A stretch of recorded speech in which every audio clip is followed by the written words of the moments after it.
Clothing business ஆரம்பிக்கணும் அப்படின்னா கண்டிப்பாக ஒரு 2 lakh ப்ளஸ் இன்வெஸ்ட்மெண்ட் இல்லைனா ஜம்ப் பண்ண வேணாம்.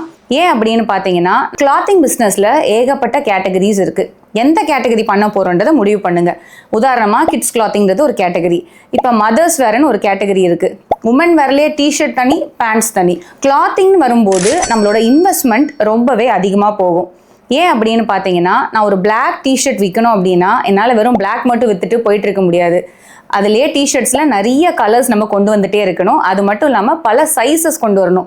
இப்போ மென் டிஷர்ட்ஸ் விற்கிறேன்னா அதில் பிளாக்ல ஸ்மால், மீடியம், லார்ஜ், எக்ஸல், ஒயிட்ல ஸ்மால், மீடியம், லார்ஜ், எக்ஸல் நிறைய கொண்டு வரணும்.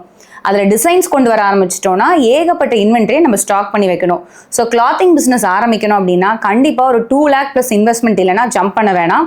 அண்ட் இதில் ஒரு பெரிய ட்ராபேக்குமே இருக்குது. சில சைஸஸ் அதிகமாக சேல் ஆகாது. ஸோ நீங்கள் ரீஸ்டாக் பிளானிங்கில் ஒழுங்காக ஒர்க் அவுட் பண்ணணும். இதோட ஸ்டெப் பை ஸ்டெப் ப்ராசஸ் நீங்கள் டீட்டெயிலாக தெரிஞ்சுக்கணும்னா ஹேண்டில் கீழே லிங்க் மென்ஷன் பண்ணியிருக்கேன், அதை பாருங்கள்.